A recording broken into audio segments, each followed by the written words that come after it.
Isang mapagpalang umaga po sa lahat. Buhay po ba ang Diyos? Kumusta po kayo? Nag-enjoy po ba kayo sa ating joyful? Ano po ang ating naramdaman? Masarap. May kalakasan. May sigla. Amen po ba doon? Purihin ang Diyos.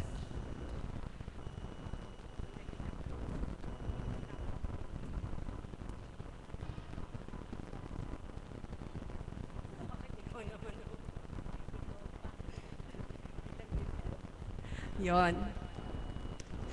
Alam niyo po, kahapon maganda yung tema natin kung napagnilayan ninyo yung binigay ng aming inang pastol na si Mami Beth. Naalala niyo po ba yung tema kahapon?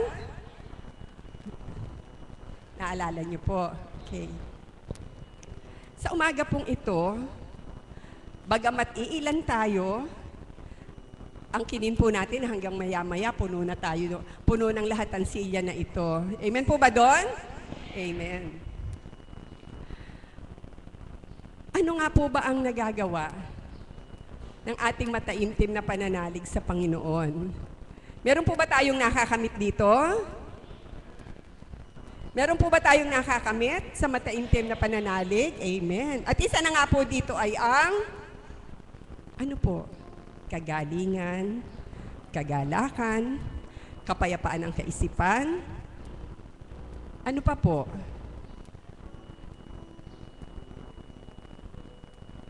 Kung paano nga nararamdaman natin na tayo ay binabago na ng Panginoon. Amen po ba doon? Sa umagang ito, inaanyayahan ko po kayong lahat. Magbalik tanaw po tayo sa ating sarili. Balikan po natin yung ating sarili nung tayo ay hindi pa tagasunod, na tayo ay hindi pa nananahan sa dambanang ito, kung ano tayo noon, at kung ano na po ang nagawa ng Panginoon sa atin, sa araw-araw na pagsunod natin sa Kanya, sa dakong ito, sa araw-araw na tayo ay nakikinig ng Kanyang mensahe, sa pamamagitan ng Kanyang kinalugdan ng ating mahal na Apo Kunching, at ano po ang mabuting dulot nito sa ating sarili, sa ating pagkatao, sa ating pamilya. Sa umagang ito, hayaan niyo pong manguna akong magpuri at magpasalamat sa Panginoon sa biyayang nakamtan ko sa Kanya, sapagkat sadya nga pong buhay ang Panginoon. Dahil po, kaninang umaga, ay nag-text sa akin yung isang anak ko, si JR, at galak po ang puso ko. Samahan niyo po akong magpuri sa Panginoon at magpasalamat. O Amang Dakila, papuring walang hangganang sa iyo'y aming itinataas. Salamat po, Ama, sa bawat umagang puspos ng iyong pagpapala, sa bawat umaga na ang aming hapag, hindi man ganong karami, subalit ang iyong biyaya ang siyang nadarama. Salamat po, Ama, sa bawat pagtulog na ikaw ay kasama, pagpumulat ng mata, magandang umaga, pinasisilay mong sadya sa aming mga mata. Salamat po, Ama, sa kapayapaan ng kaisipan, gayon din ang aming kalooban, na alam ko po, Ama, na ito'y nagaganap ayon sa iyong kalooban.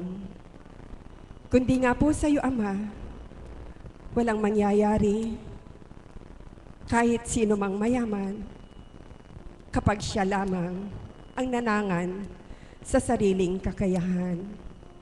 Subalit, Ama ko, kahit may kahirapan, dili kaya'y may pagdaraho o kaya'y kawalan, kung ikaw ang kapiling at siyang nananahan sa aming kalooban, daig pa nga namin ang isang mayaman.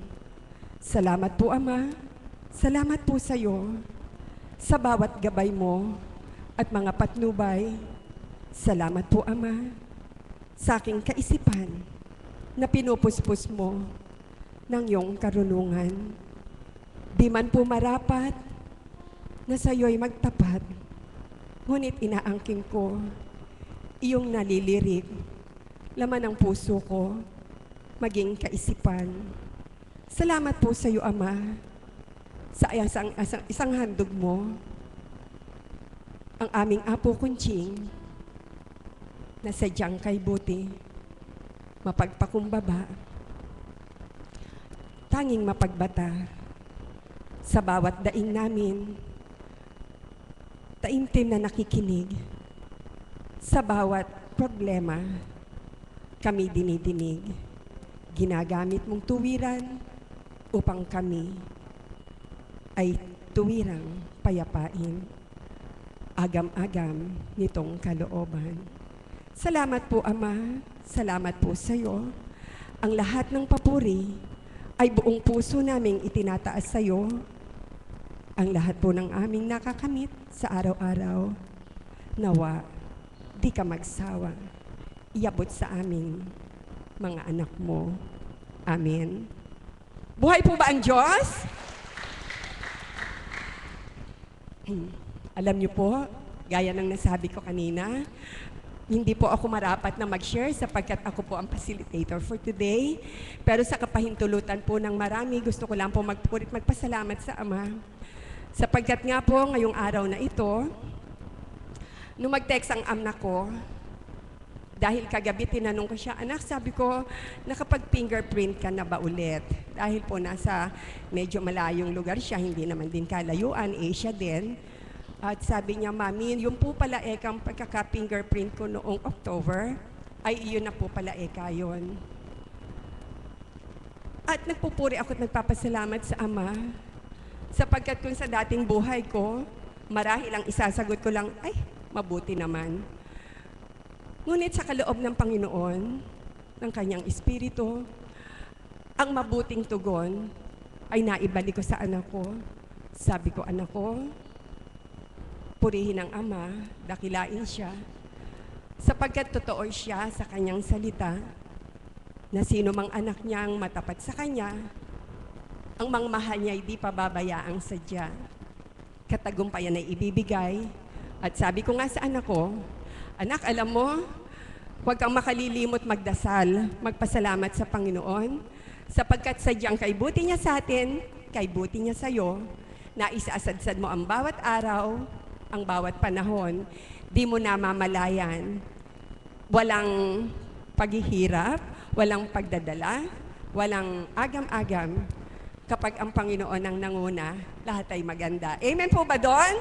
Yes, opo, kanya purihin ang Ama, purihin, salamat po sa Ama, sa Panginoon sapagkat muli ang kanyang contract ay na-renew. Hindi po ba kay buti ng Panginoon? Palakpakan nga po natin ang buhay na Diyos. At sa umaga pong ito, nais ko naman pong imbitahan kayo upang isiwalat kung ano nga po ba ang kabutihang naibigay sa inyo ng Panginoon. Ang kabutihang nagawa ng Panginoon sa bawat pagdalo nyo sa dambanang ito. Kung paano nga pong sa kabila ng inyong pagsusumakit at pagsusumikap, paano pong siya ay kumilos ng mahiwaga sa buhay nyo.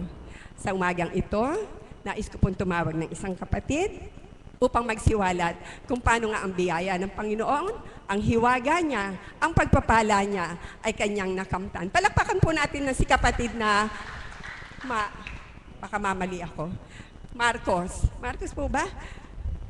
Ay, basta po. Palakpakan po natin ang buhay na Diyos.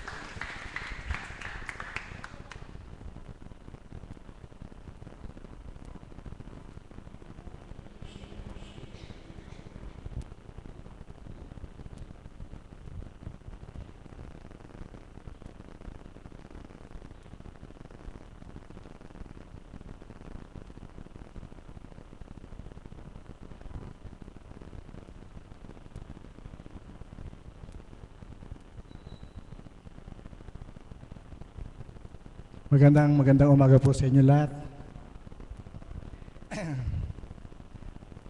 Kaya nabigla na naman Tito Promise. Babalikan ko lang po yung mga nakaraan ko nung una pa nung hindi pa kabuo ako masyadong nagdadalo sa mga gawain ganito. Noong pong mga araw na yon, isa po ako sa nalululong din sa mga kasaganahan sa buhay, sa sarap, sa ginhawa, dahil ako po ay nag-iisa sa Manila noon. Palibasa po, wala po akong kasama sa bahay. Kaya pagdating po ng sweldo, mayroon po kami tinatawag na for the boys. Naglalaglagan po kami ng mga kaibigan at pumupunta kami sa masayang lugar. Pero nung pong kakakain namin ng masasarap na pagkain, inom, siguro po hinampas ako ng Panginoon. At dito nga po nakarating ako dahil isa po ako naging biktima ng stroke. At nung pong madago ko dito, nakilala ko po si Apo Kunching, ating minamahal na si Apo Kunching. Sa patnubay po ng kanyang banal na santong espiritu at pakikinig ko po ng kanyang banal na mensahe, ay lumalim po ang aking paniniwala at pananampalataya. Ganun din po kay Mami Beth, kay Mami Marisa, sa kanila pong mga pagpapatotoo at sa kanilang mga mensahe rin na ay nagpapalalim din po sa aking pananampalataya at sa mga alagad po na naramdaman ko ang mga bulong ng Espiritu na siyang pumapasok sa aking katawan noong mga panahon po na hinahaplos nila ako. At ngayon nga po, dinadalisi po tayong kasalukuyan ng Panginoon. Marahil po ang iba sa atin nakaramdam na po ng pagtutuya, panlilibak ng mga tao dahil tayo po ay nagbabagong buhay na, nananampalataya nang hindi nila naiintindihan. Kaya nga po siguro meron po akong kaprasong tula dito. Pakinggan po ninyo. Tila ako isang uod at hindi na isang tao. Kung makita'y inuuyam, nagtatawa kahit sino. Bawat taong makakita'y umiiling, nanunukso, palibak na nagtatawa at sinasabi ang ganito. Nagtiwala sa Diyos, ngunit hindi siya pinansin. Kung talagang minamahal, bakit hindi intindihin? Ang tula pong ito siguro po ay naangkop po doon sa mga taong nililibak ng ibang tao na hindi nakakaunawa sa tunay na layunin kung bakit tayo nandito. Marahil po ang iba sa atin nakadama na rin na tinatawanan tayo at pati ang ating Diyos na tinatawagan ay parang sinasabi nilang mahina, hindi tayo pinagbibigyan. Pero sa katunayan po, lalo po akong nanalig, nanampalataya sa ating Diyos na buhay. At kaya nga po, lagi po nating hiyanda ating sarili ng pakikinig ng mga mensahe na nagmumula sa ating minamahal na Apo Kunching. Meron pa po akong pagtataka na minsan pa'y nararanasan ko dito. Kapag po nagsasaboy ng mga candy at mga tinapay ang ating mahal na Apo, katakot-takot po ang dambahan natin, katakot-takot ang agawan natin. Siyensya po tayo sapagkat alam natin yung binindisyon ng yon ay isang magiging kagalingan natin. Pero ang hindi ko po maabot, bakit po pag nagsasabog ng banal na mensahe ng ating Panginoon, ayaw nating mag-agawan, ayaw nating magbuno-buno, mag-agawan tayo sa pamumulot ng mga mensahe ng pinapahayag ng ating minamahal na Apo Kunching. Sana po, kung ano po yung pag-aagawan natin sa mga sinasabog niya mga candy tinapay, ganon din po tayong mag-agawan sa mga mensaheng ibinubudbud at inaahin sa atin ang minamahal nating Apo Kunching. At meron pa rin po, para lumalim po, sa akin po, sa panahon po na yon, baglian pong nararamdaman ko sa sarili ko na talaga pong habang ako'y inuuyam, nililibak ng tao, lalo po akong nagiging masidi na pumarito at nakinig ng mga mensahe nagmumula sa ating banal na Santong Espiritu sa pamamagitan po ng ating minamahal na si Apo Kunching. Meron pa rin po akong kaprasong tula, karagdagan po para malaman ninyo sa damdamin ng tao. Pag nagsusumidhi po kayo, dapat po maintindihan din natin to. Pakinggan po ninyo. Nang ako ay iluwal, ikaw o Diyos ang patnubay. Mula sa aking pagkabata, ako'y iyong iningatan. Kaya naman mula noon, sa'yo na umaasa. Sa noon, ikaw na lang ang Diyos na kilala. Huwag mo akong lilisanin, huwag mo akong tatalikdan, pagkat walang sasaklolo sa panganib na daratal. Ganun po kalalim paniniwala ko sa kanyang. Kaya nga po, hanggang ngayon, nandirito ko at kasama ninyo. Gusto ko pong manindigan na ang pagbabago at pananampalataya natin. Pag po pinag-igihan po natin, wala po na tayong hiwaga ng Diyos na dapat ipakita sa atin. Sapagkat po kung ang tubig ay iniipon ng Diyos sa balumbo ng mga ulap sa kaitaasan at hindi bumabagsak, gasing sino pa kaya ang mga sakit karamdaman ng tao ang hindi malulunasan. Salamat po.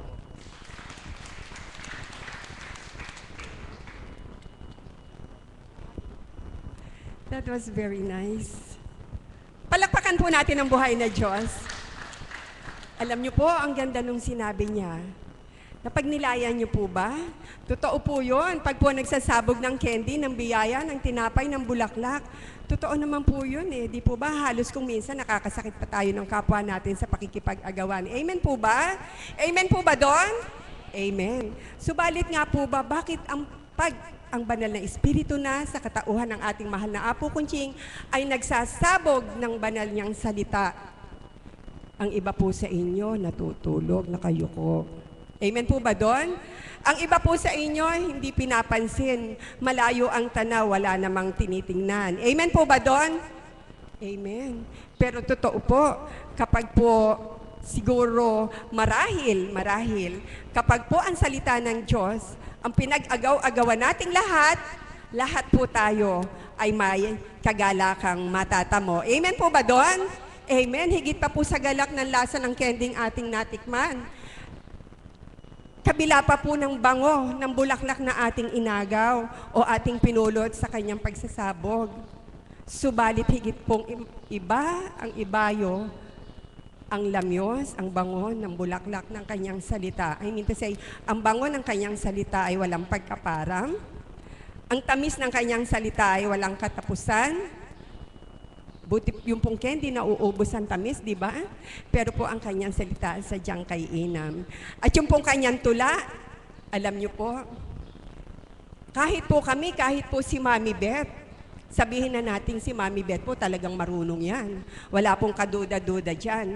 Pero po, bakit po yung hindi kasing antas ng karunungan niya ay nakagagawa ng tula, nakagagawa ng kanta, nakakapagpalit ng mga lyrics, yun po eh hindi po pansariling. Ako po, ako po kung minsan, kung napapansin nyo, pag umaawit ako, bigla ko pong natatagalog ito.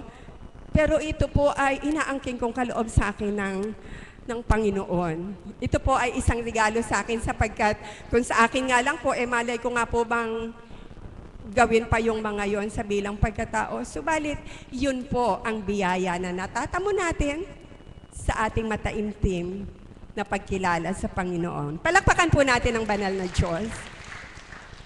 At ang pagtindig po ng aking kapatid, ito ay isang, hindi dahil gusto ko lang, kundi ito ay isang udyok ng damdamin, kung saan nga po maganda ang kanya namang ibinahagi sa ating lahat sa umagang ito. Palakpakan po natin ang malakas ang buhay na Diyos. Salamat po sa inyo. At para po sa susunod na magbabahagi, kanina pa po ito tinuturo ng isang akong kapatid. Lalapitan ko po siya upang magbahagi sa atin sa umagang ito. Palakpakan po natin ang ating kapatid.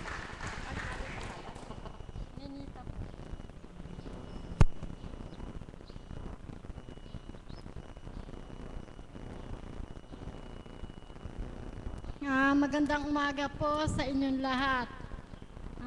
Ako po nagpupurit, nagpapasalamat sa ating Panginoon na awa po ng Diyos, yung mata ko unti-unti niyang binibigyan ng kaliwanagan.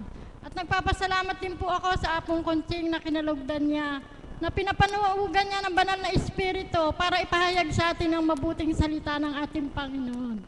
Alam niyo po, hindi niyo po na itatanong, kami po sumasama sa Soldier of Christ. Kumbaga bukas na rin, parang unti-unti na rin po nabubuksan ng puso't kaisipan namin sa salita ng Diyos. Hindi niyo po na itatanong, isa po akong tindera.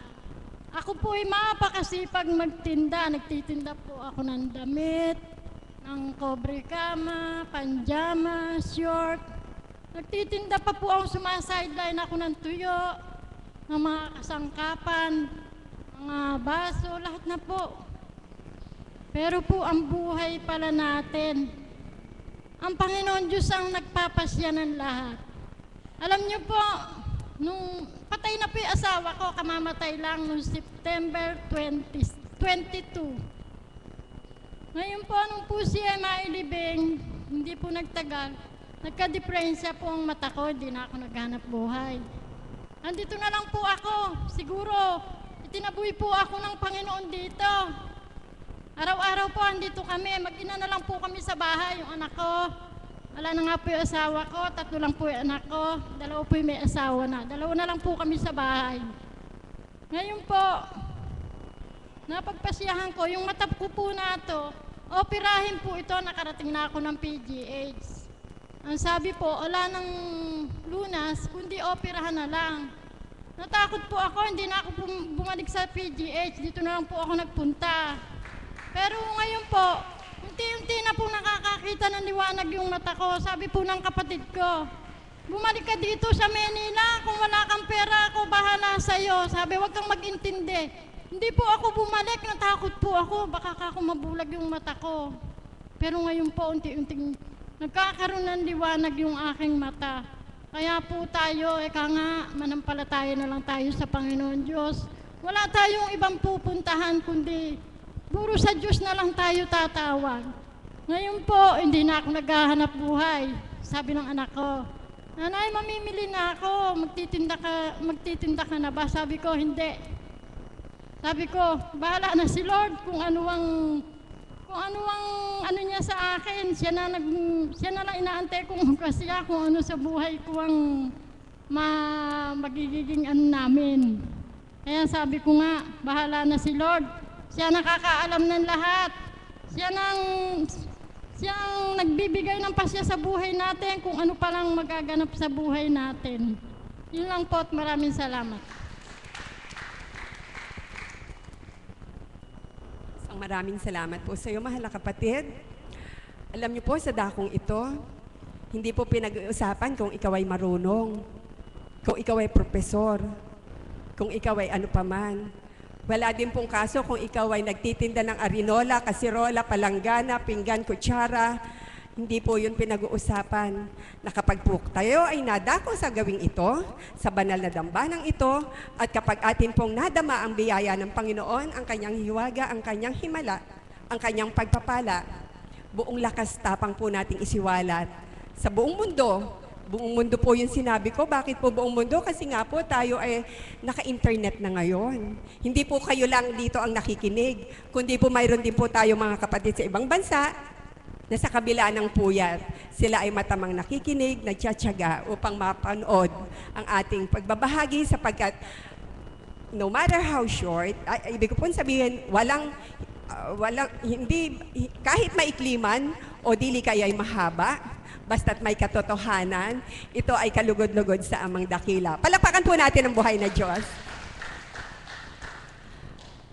Alam niyo po, maraming hiwagang ipinakikita ang Panginoon. At ang isa na dito ay ang nasilayan ko sa isang kong kapatid.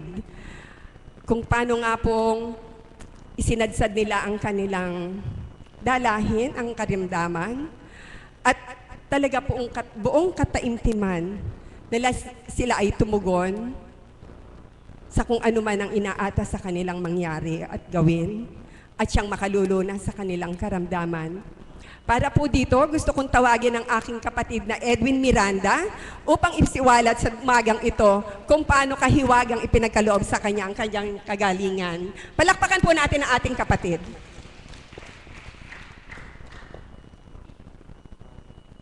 Alam niyo po, itong kapatid natin na to, kung napansin niyo noon, talaga pong kung lumakad siya, para po siyang robot. Sapagkat nga po, garini siyang lumakad noon. Pinagbatahan siya ng kanyang kabiyak sapagkat meron po siya nung rheumatic fever na naranasan. At ngayon po, tignan nyo naman kung gaano siya kagwapo ngayon. Palakpakan po natin ang ating kapatid. Sa mapagpalang umaga po sa inyong lahat. Sorpresa naman po ako. Ang maibabahagi ko lamang po sa inyo ay ang naging karamdaman ko po nung nagdaang buwan. Kung mapapansin niyo po ako noon, halos butot balat na lang ako. Subalit sa kadakilaan po ng Ama, pinagkalooban niya po ako muli ng kagalingan.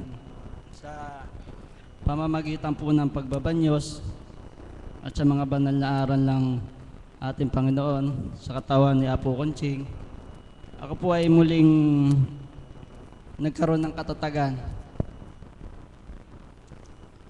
Noon po kasi, akala ko yun na rin din po ang katapusan ko dahil halos isang buwan di ako nakakain, may lagnat. Kung makikita nyo ako, masasabi nyo, isang bulatin na lang hindi pumipirma sa akin. Buti na lang po yung bulatin na yun ay no read, no write. Hindi ko nakapirma. Hindi ko finish contract na ako talaga. Nagtiwala po ako na narig sa Panginoon na siya po talaga naging kagalingan ko. Kasama ko po ang aking kabiyak na nanalig sa Panginoon, nagtibay. Sa may karamdaman, masarap po yung hindi lang ikaw ang nagtitibay.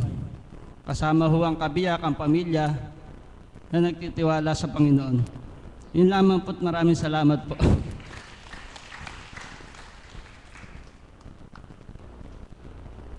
Bitin, salamat po. Salamat po, mahal na kapatid. Palakpakan nga po natin ang buhay na Diyos. Alam niyo po, totoo yung isiniwalat niya.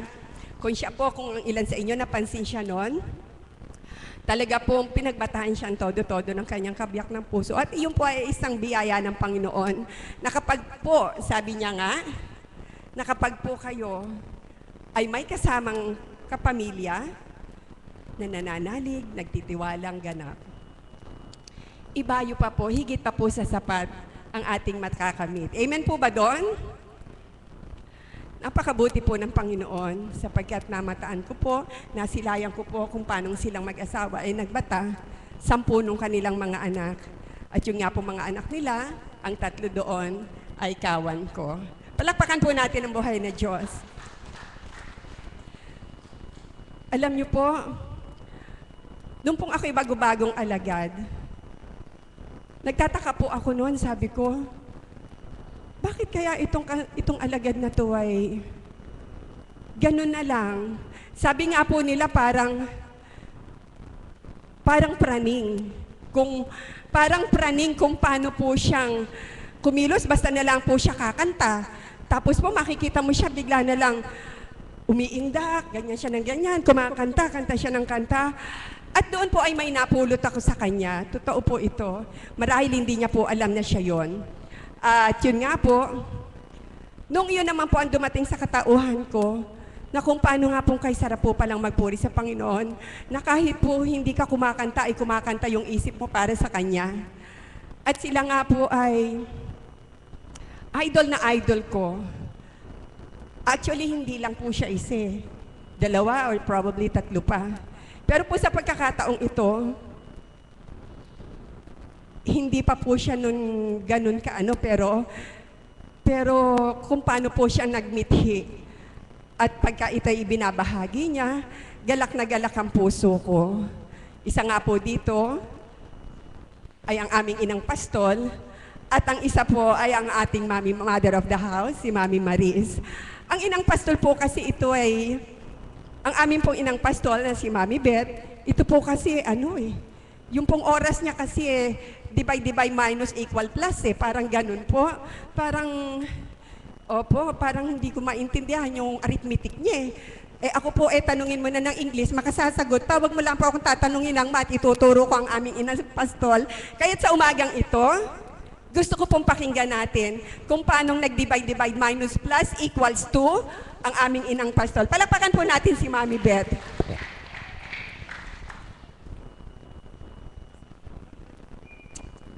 Salamat pong muli, aming dakilang Ama, sa isang pagkakataon na ibinigay mo upang ako ay tawagan mo, upang tumindig sa harapan ng mga anak na inakay mo sa banal na lugar na ito. Sadyang napakabuti mo sapagkat kaparaanan ninyo, kaparaanan mo Ama, kung bakit sila nandirito, upang ipadama mo sa kanila na sila ay tunay na mahal mo. Palakpakan nga po ulit natin ang Panginoon. Parang hindi ko po na-gets yung addition, subtraction, multiplication, division na yon. Ang tangi ko lang pong alam sa buhay ko, talaga pong lagi po akong nagmamamadali sa lahat ng mga ginagampanan ko sa buhay ko. Talaga pong ang oras ay, bawat minuto, bawat oras ay mahalaga sa dami ng gampaning ginagampanan ko. Subalit napakabuti ng Ama, sa kabila ng maraming gampanin na pinatutupad niya sa akin, patuloy niya akong binibigyan ng kalakasan, at ang bawat atas na ibinibigay niya sa akin ay akin naman pong nagagampanan. Katulad nga po ngayon, binubulong ko po kay Mother. Mother, kailangan maka-exit na ako before 4 o'clock kasi may youth camp kami. Kailangan akong makarating sa eskwelahan kasi minsan lang naman yung mga ganong pagkakataon. Kaya sabi ko, mga before 4 o'clock, i-exit na ako. Ganun po kasi pinagpaparte-parte ko yung oras. Kaya wala na po akong time na makipag-chismisan. Kaya akala po suplada ako eh. Pag lumalabas po ako ng bakuran at nadadaanan ko yung mga kabakuran ko na nagchichikahan, wala na po akong time na huminto para sumama sa chikahan nila. Kasi nga po yung bawat oras ko, bawat minuto, napakahalaga po para po sa akin. Alam niyo po, maganda po yung temang binigay ng ating kapatid sa inyo upang ating pagnilaya na sa ating pagsusumikap na magkaroon ng malalim na pananampalataya sa ating Panginoon, meron po ba tayong natanggap?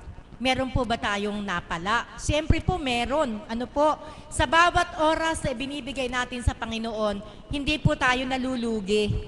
Tayo po ay tumutubo pa. Amen po ba yon? Palakpakan nga po natin ang ating Diyos na buhay. Ako po, sa sarili kong karanasan, hindi po kasi ang sukatan ng pagtanggap natin sa Panginoon ay yung dami ng material na bagay na tinatanggap natin sa Kanya. Sang-ayon po ba kayo sa akin? Kasi po, meron pong mas mahalaga sa material na bagay na tinatanggap natin sa ating Panginoon. At iyan po'y nabanggit na ng aking kapatid kanina, na higit sa kayamanan na nabubulok, nananakaw, nawawala, masigit po yung kayamanan na iniipon natin para sa ating Panginoon. Papuri at pasasalamat sa Ama. Isa po sa kayamanan tinanggap ko sa Kanya na binanggit ng ating kapatid ay yung biyaya ng kapayapaan. Dati po kasi, nabanggit ko na sa inyo, magulo po yung isip ko, wala po akong kapayapaan. Kahit ako po ay matutulog na, ang iniisip ko pa rin yung mga bagay na may kinalaman sa aking trabaho. Kaya wala pong kapayapaan ang kaisipan ko. Tuwing ako'y magigising, ang pumapasok po sa kaisipan ko, naku, may meeting nga pala bukas, ano ba yung agenda, ano ba yung pag-uusapan. Lagi pong job-related. Kaya po nang ako'y akayin ng Panginoon sa banal na lugar na ito, na bago po yung takbo ng isip ko, pag po ako'y nagkakamalay sa aking pagtulog, purihin ng Ama, automatic po, nananalangin po yung kaisipan ko. Palakpakan po natin ang ating Diyos na buhay. Sa hating gabi po, pag po ako may tawag ang kalikasan na ako mawiwiwi, habang ako po nakaupo doon sa trono para magwiwi, nagdadasal po yung isip ko. Pag ako po nakasakay sa tricycle, papunta sa palengke, habang tumatakbo po yung tricycle, automatic din po iyon. Ang Diyos po yung naiisip ko. Kaya ko po nabuo yung lyrics ng awiting ipaglalaban ko Naibahagi ko na po sa inyo yon na papatakbo yung tricycle, papauwi na ako, galing ako sa palengke. Binabahagi po sa akin yung lyrics ng ipaglaban ko. Ikaw ang pag-asa, nasa'yo ang ligaya.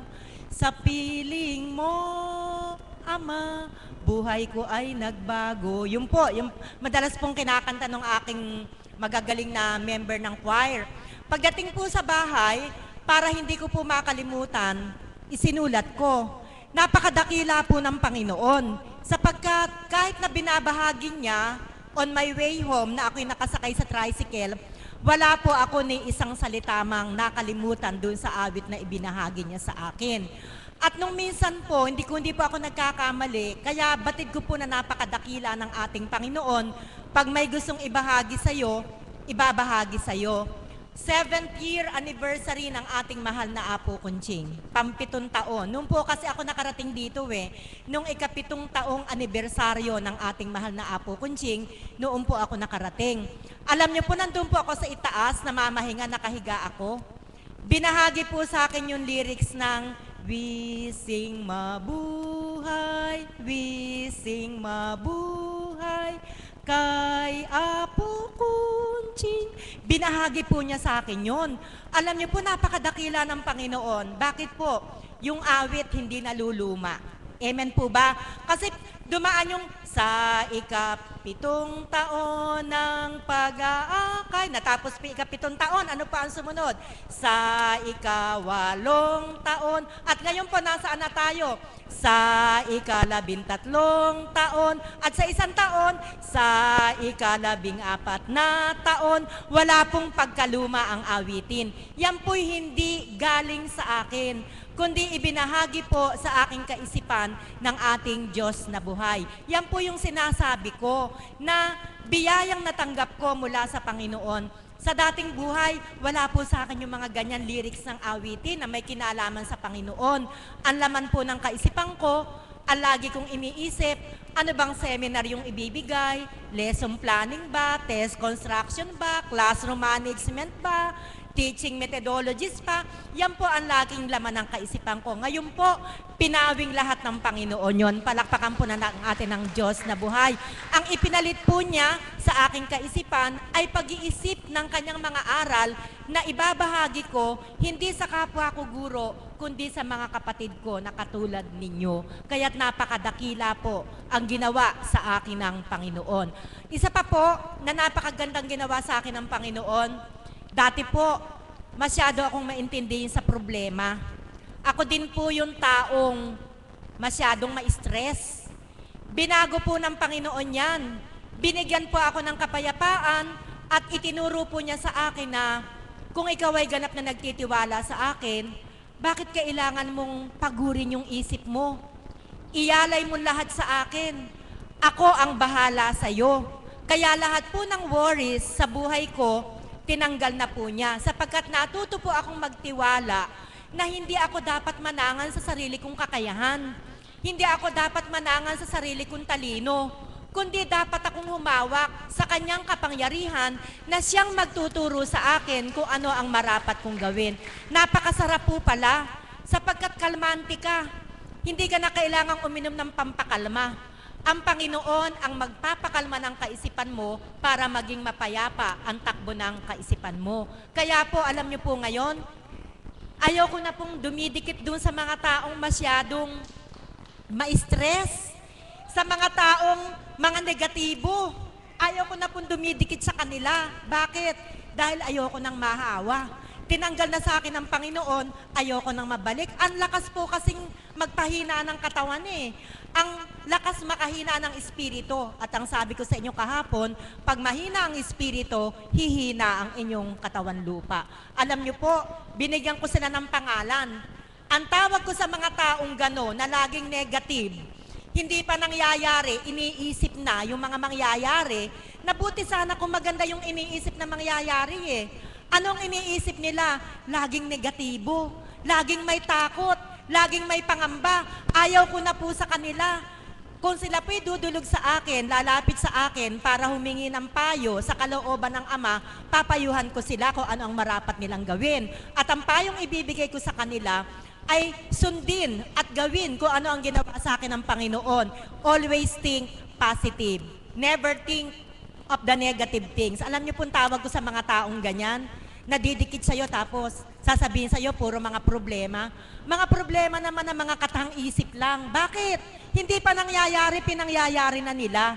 Ang tawag ko po sa kanila, mga toxic people. Kaya ayaw ko na pong dumikit sa mga toxic people. Kasi ayaw kong makuha yung mga toxic nila, malakas makahawa. Kaya po kung minsan, akala nila masungit ako, akala nila suplada ako. Sadyang iniiwasan ko na po yung mga mother, hindi ba? Ayaw ko na dumikit sa mga tao na ang dala sa'yo, puro problema. Na yung mga problema naman, iisipin ko, iisaulitin ko, hindi naman dapat maging problema eh. Bakit ginagawa nilang problema yung hindi naman problema? Kaya ang tawag ko sa kanila, mga toxic people. Ayaw ko na pong dumikit sa kanila sapagkat nahahawa ako dun sa mga toxic nila. Ang Panginoon po ay napakabait. Kung tayo po ay sadyang mananalig at magtitiwala sa Kanya, lilinisan po niya yung kaisipan na yan.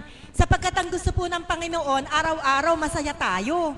Ayaw po ng Panginoon na malungkot tayo, na melumbay tayo. Ayaw po niya yan. Sapagkat sabi nga po niya, masan nyo ang mga ibon na ginawa ko. Ang sasaya nila. Pag sila'y lumilipad, nag-aawitan sila. Ganyan ang gusto kong mangyari sa inyo sapagkat kayo ay mga mahal na mahal ko. Ang sabi ng Panginoon, huwag tayong mangamba. Ano man ang dumarating sa buhay natin, may sakit ka ba? Hindi ka ba makatulog? Huwag kang mangamba. Bahala ang Diyos sa'yo. Kung talagang ikaw ay mananalig sa Kanya, sa Kanyang kaparaanan, pagagalingin ka niya. Palakpakan po natin ang ating Diyos na buhay. May problema ka ba sa kasama mo sa bahay? Binibigyan ka ba ng problema? Kung minsan hindi ka makatulog sapagkat labis na yung mga pasakit na binibigay sa'yo, huwag mo silang iyakan. Huwag mong ubusin ang gabi mo na sleepless ka. Sapagkat ano man ang gawin mo, hindi mo sila kayang pagbaguhin. Wala kang kakayahan na baguhin sila. Manalangin ka, dumulog ka sa Panginoon, ang Panginoon ang gagawa ng kaparaanan para sila ay magbago at maging masaya ka. Kaya dasal lang. Naalala ko nga yung isang pasyente na ganun din ang sakit niya. Kasi pagka ang tao, maraming toxic sa isip, walang kapayapaan ang kaisipan, hindi makatulog. Amen po ba? At kalauna, nagkakaroon ng stress. Tama ba kapatid yun? Laging nai-stress, hindi ba? Pagka ang kaisipan niya ay walang kapayapaan. Tandang-tanda ko po yung sinabi ng apo. First time na nagpunta dito, nakaupo doon. Kasama nung anak ko, hindi ba Eka, ikaw pagka nai-stress ka, hindi mo malaman kung maiihi ka o madudumi ka. Hindi ba pag nag-i-stress ka, pati sikmura mo sumasakit. Sabi ng mahal na apo sa kanya, kalimutan mo yung mga stress na yan. Ang sabi ng apo, tandang-tanda ko, sinabi niya, be still and pray. Pumanatag ka, manalangin ka, lahat na yan, mapapawi at mararamdaman mo ang kagalakan na mula sa Panginoon. Sapagkat ang Diyos ay napakabait. Tapat siya sa kanyang pangako. Ano ba ang sabi niya? Ito'y paulit-ulit kong sinasabi sa inyo para magkaroon kayo ng lakas ng pananampalataya sa Panginoon. Ang sabi ng Panginoon sa atin, bakit ka mag-iisip? Bakit ka magpapa-stress? Bakit hindi ka matutulog sa kaiisip ng problema mo? Nandito ako, kailanman hindi kita pababayaan. Palakpakan po natin ng ating Panginoon. Kaya po yung awitin na to, favorite ko po ito. Yan na po ba si Apo? Kahit po ako'y may sipon. Gusto ko lamang pong ipadama sa inyo ang pagmamahal sa atin ng Panginoon. Kung gaano siya katapat sa bawat isa sa atin. Namnamin niyo po yung lyrics ng awitin na to, pagka kayo'y nalulumbay, kapag kayo nawawala ng pag-asa. At meron pa akong isang sasabihin sa inyo, itanim niyo sa isip ninyo, huwag niyo na pong pinapasan yung krus na hindi inyo. May kanya-kanyang krus po tayong pinapasa na ibinigay ang Panginoon. At ang krus na ito ay ayon sa ating kakayahan. Kung paano natin mapapasan yung krus, sabi nga po, ang size daw po ng cross na ibinigay sa atin ay depende sa kakayahan na alam ng Panginoon. Ano pong ibig sabihin? Hindi po ipapapasa ng Panginoon sa atin ang krus na hindi natin kayang dalhin. Amen po ba yon? Bakit po bumibigat yung krus na dinadala natin? Kasi po, hindi naman yung krus, ba't dinadala nyo? Hindi naman yung krus, yun namang krus na dinadala nyo, hindi naman yun yung krus. At krus para dun sa kapwa mo, ang problema po kasi sa atin, pati yung krus ng kapitbahay natin, pinapasa natin. Pati yung krus ng kasambahay natin, pinapasa natin. Tulungan natin silang manalangin, pero wag nating dalhin yung kanyang krus. Amen po ba? Ito po yung lyrics ng awit. Medyo po ako yung mesipon, pero naway patnubayan ako ng Panginoon para po ma-deliver ko yung awit na ito. Huwag kang mangamba. Sabi ng Panginoon sa kanyang anak, huwag kang mangamba.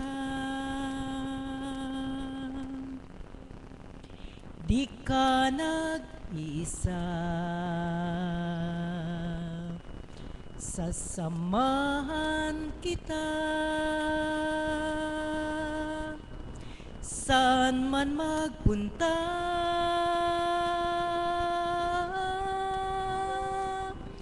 Ika'y mahalaga sa aking mga mata, minamahal kita, minamahal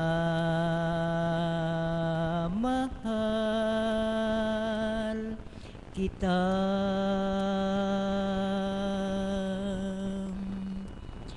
Tinawag kita sa iyong pangalan.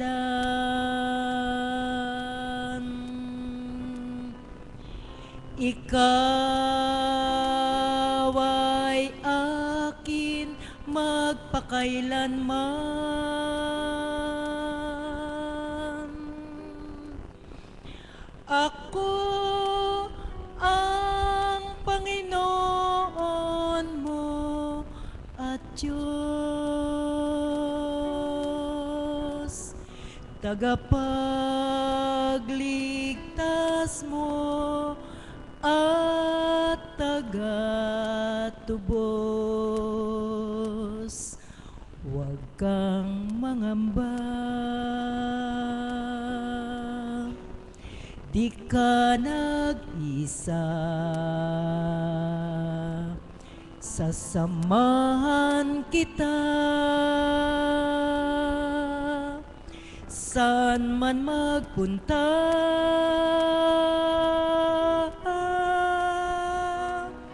Ika'y mahalaga sa aking mga mata, minamahal kita,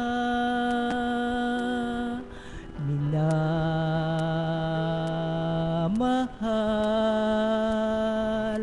kita.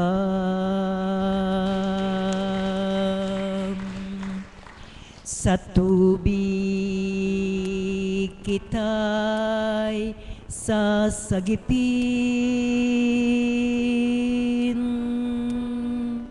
sa apoy ililigtas man din. Ako ang Panginoon mo at Diyos, tagapagligtas mo at tagatubos. Huwag kang mangamba, di ka nag-isa, sasamahan kita, saan man magpunta.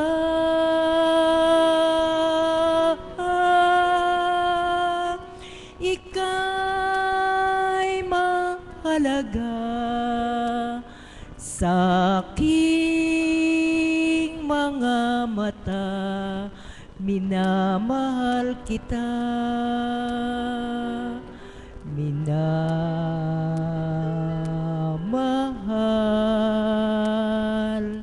kita.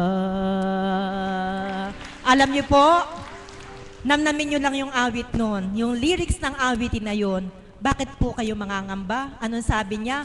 Sa tubig kita'y sasagipin, sa apoy ililigtas man din. Ibig sabihin, ano man yung mangyari, napansin niyo ba yung mga pagbasa ngayong nakaraang linggo na to?